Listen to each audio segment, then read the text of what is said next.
Breaking news చూస్తున్నాం. నకిలీ పత్రాలు సృష్టించి విక్రయించి మోసం చేసిన కేసులో వ్యక్తిని అరెస్టు చేసినట్లు మావల సిఐ స్వామి తెలిపారు. ఆదిలాబాద్ పట్టణానికి చెందిన బీజేపీ నేత వకులాభరణం ఆదినాథ్, అతని భార్య రజని మావల పోలీస్ స్టేషన్ పరిధిలో కేఆర్కే కాలనీలోని ప్రభుత్వ భూమి సర్వే నెంబర్ 68/44/1లో 4 ప్లాట్లను నకిలీ పత్రాలతో రిజిస్ట్రేషన్ చేసుకున్నారు. అనంతరం 2010లో కైలాష్ నగర్కు చెందిన శోభా మార్కర్కు ఆ కేఆర్కే కాలనీలోని ఫారెస్ట్ స్థలమైన సర్వే నెంబర్ 135లో ప్లాట్లను చూపించి విక్రయించి మోసం చేశారు. దీంతో మోసపోయామని గ్రహించిన బాధితురాలు మావల పోలీస్ స్టేషన్లో ఫిర్యాదు చేశారు.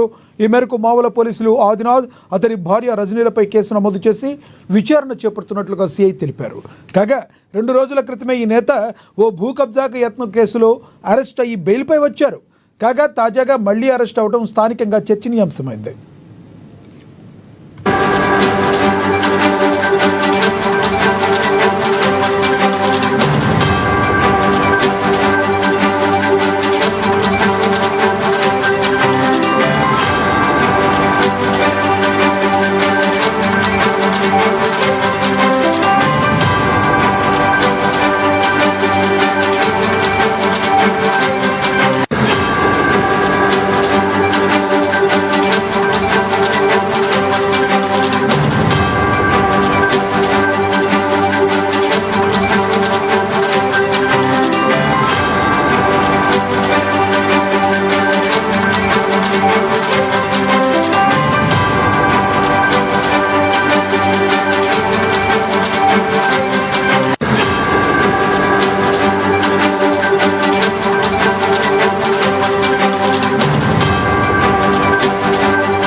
నకిలీ పత్రాలు సృష్టించి విక్రయించి మోసం చేసిన కేసులో ఓ వ్యక్తిని అరెస్టు చేసినట్లుగా మావల సిఐ స్వామి తెలిపారు.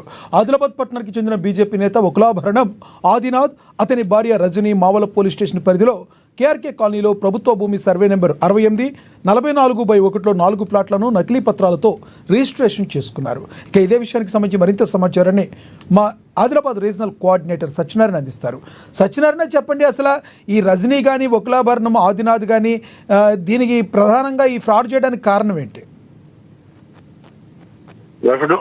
Good afternoon Lakshminath. అయితే ఇక్కడ ఏవైతే ఫేక్ పత్రాలతో ప్లాట్లు విక్రయించి మోసం చేసినటువంటి ఒక కేసులో ఒక ఆదిలాబాద్ పట్టణానికి చెందినటువంటి ఒక కీలక బీజేపీ నేత వకులాభరణం ఆదినాథ్ రాత్రి అరెస్ట్ అవడం అయితే ఇక్కడ పట్టణ వ్యాప్తంగా అయితే ఒక సంచలనం సృష్టించింది. అంతేకాకుండా గతంలో కూడా ఇలాగే ఒక భూ కబ్జా యత్నం కేసుకు సంబంధించి కూడా ఇతను ఆదినాథ్ అరెస్ట్ అయి ఆ తర్వాత బెయిల్ పై బయటకు వచ్చిన తర్వాత మళ్ళీ ఇప్పుడు ఈ కేసులో అంటే ఏదైతే సర్వే నెంబర్ 68/44/1 4 ప్లాట్లను నకిలీ పత్రాలతో రిజిస్ట్రేషన్ చేసుకున్నారని, తర్వాత 2010లో కైలాష్ నగర్ కు చెందిన శోభా మురార్కర్ కేఆర్కే కాలనీలో ఫారెస్ట్ స్థలం సర్వే నెంబర్ 135లో కూడా అలాగే ప్లాట్ చూపించి ఆ ప్లాట్లను విక్రయించి మోసం చేశారని చెప్పేసి మావల పోలీస్ స్టేషన్ లో ఫిర్యాదు చేయటం, ఆ ఫిర్యాదు మేరకు మరి పోలీసులు రాత్రి అతన్ని అరెస్ట్ చేయడం అయితే ఇక్కడ పట్టణంలో సంచలనం కలిగించింది.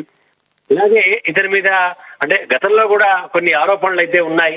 ఇటు ఫేక్ పత్రాలతో రిజిస్ట్రేషన్, భూ కబ్జాలు. ఇతను అంతేకాకుండా పట్టణానికి బీజేపీలో కీలక నేత, అంటే బీజేపీలో జిల్లా ప్రధాన కార్యదర్శి హోదాలో ఈయన ఉండడం కూడా చర్చనీయాంశంగా మారింది. మరి ఇలా పట్టణానికి చెందినటువంటి ఒక ముఖ్యమైనటువంటి ఒక జాతీయ పార్టీలో కీలక నేతగా ఉండి ఇలాంటి భూ కబ్జాలకు ఫేక్ పత్రాలతో ఫ్లాట్లు విక్రయించి మోసం చేయడం అనేటువంటిది దీన్ని అయితే పట్టణ ప్రజలైతే ఆశ్చర్యం వ్యక్తం చేస్తున్నారు, విస్మయం వ్యక్తం చేస్తున్నారు.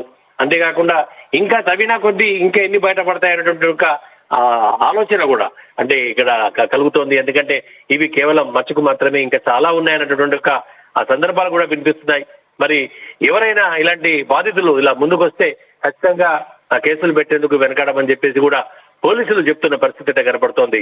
ఎందుకంటే చూసుకున్నట్టయితే ఇక్కడ ఎప్పుడైతే ఇక్కడ ఈ యొక్క భూ కబ్జాల మీద, అలాగే రౌడీజం మీద, అలాగే ఇక్కడ ఎవరెవరైతే బెదిరింపులకు పాల్పడి డబ్బులు వసూలు చేసినటువంటి సందర్భాల్లో కూడా పోలీసులు అయితే సీరియస్ గా తీసుకుంటున్నారు. కాబట్టి ఎవరైనా నేతలు తప్పుడు పత్రాలు, ఫేక్ పత్రాలు, భూ కబ్జాలు ఇలాంటి ఘటనలు ఉంటే కూడా ఖచ్చితంగా ముందుకొచ్చి ఫిర్యాదు చేయాలని చెప్పేసి అయితే పోలీసులు అయితే సూచిస్తున్నారు.